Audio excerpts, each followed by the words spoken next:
आत्मा की खोज, अनंत शक्ति, आनंद और शांति। ईश्वरीय भक्ति के लिए जुड़े रहें हमारे चैनल से। आपका अपना चैनल गुरु अशोक तिवारी। लाइक और सब्सक्राइब करना ना भूलें। धन्यवाद। जय माता की, जय परशुराम। श्री गणेशाय नमः। प्रिय बंधुओं, एक जंगल था। अब ये तो आप जानते हैं कि जहाँ पर जंगल होता है तो जंगल में पेड़ पौधे तो होते ही हैं। तो उन्हीं पेड़ पौधों के बीच में एक वृक्ष ऐसा भी था जिसकी की कोटर में एक तोता निवास करता था। तोता बड़ा खुश रहता। वह दिन भर फुदकता हुआ पेड़ की कभी इस डाली पर, कभी उस डाली पर, और कभी कभी वह उड़ता हुआ जंगल के दूसरे वृक्षों के ऊपर भी जा पहुंचता। बड़े सुंदर सुंदर फल खाता और मस्त रहता। इस प्रकार से उस तोते की जिंदगी बड़े ही आराम और प्रसन्नता से व्यतीत हो रही थी। वह तोता जब जंगल के दूसरे वृक्षों के ऊपर जाकर के फल खाता था तो फल खाने के पश्चात वह शाम होने से पहले अपने उसी वृक्ष के ऊपर आ जाया करता था जिसमें उसके रहने के लिए वह कोटर था।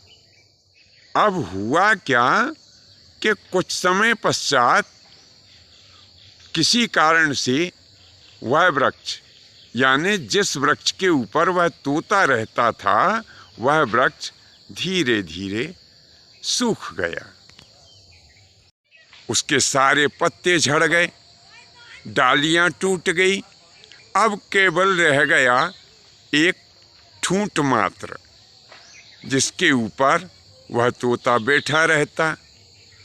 तोते को वृक्ष की यह हालत देख करके बड़ा दुख हुआ। उसने खाना पीना भी छोड़ दिया, और जब खाना पीना छोड़ दिया तो तोता बड़ा ही दुबला हो गया।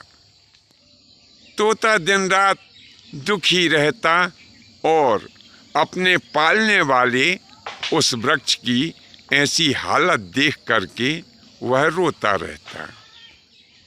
तो एक समय क्या हुआ कि स्वर्ग के राजा देवराज इंद्र उधर से निकल रहे थे और उन्होंने उस ठूंठ के ऊपर बैठे हुए उस तोते को रोते हुए देखा। देवराज कहने लगे कि हे पक्षीराज, तुम इस ठूंठ के ऊपर बैठे हुए क्यों रो रहे हो? तब वह तोता कहने लगा कि हे महानुभाव, सुनो, इस वृक्ष में मेरा निवास स्थान था। अब यह वृक्ष सूख गया, इसीलिए मुझे असीम वेदना हो रही है। तब देवराज इंद्र कहने लगे कि इसमें दुख करने की क्या आवश्यकता है? अरे, एक वृक्ष सूख गया तो कोई बात नहीं। इस जंगल में ऐसे हजारों वृक्ष हैं। तो तुम एक काम करो, किसी भी अच्छे सुंदर वृक्ष के ऊपर चले जाओ। इसमें क्यों दुख कर रहे हो? सूख गया तो सूख जाने दो, कोई बात नहीं, दूसरे वृक्ष के ऊपर चले जाओ। वह तोता कहने लगा कि हे प्रभु, मुझसे ऐसा नहीं हो सकेगा, क्योंकि कहा गया है कि जिसने हमें पाला है, जब उसके ऊपर बुरा समय आए, यानी पालने वाले के ऊपर जब बुरा समय आ जाए, तो हमारा कर्तव्य बनता है कि हम उसका साथ ना छोड़ें। इस वृक्ष ने मेरा वो समय भी देखा जब मैं अंडे के रूप में था, फिर मेरा बचपन भी देखा, और फिर मेरी युवा अवस्था भी देखी। इस वृक्ष ने मुझे एक माँ के समान स्नेह दिया, और जिस प्रकार से कोई पिता अपने पुत्र का लालन पालन करता है, वैसा ही इस वृक्ष ने भी मेरा लालन पालन किया है। अब यह वृक्ष का बुरा समय चल रहा है, तो मैं ऐसे बुरे समय में इस वृक्ष को छोड़ करके कैसे जा सकता हूँ। चाहे मेरे प्राण चले जाए, लेकिन मैं इस वृक्ष का त्याग बिल्कुल भी नहीं करूँगा।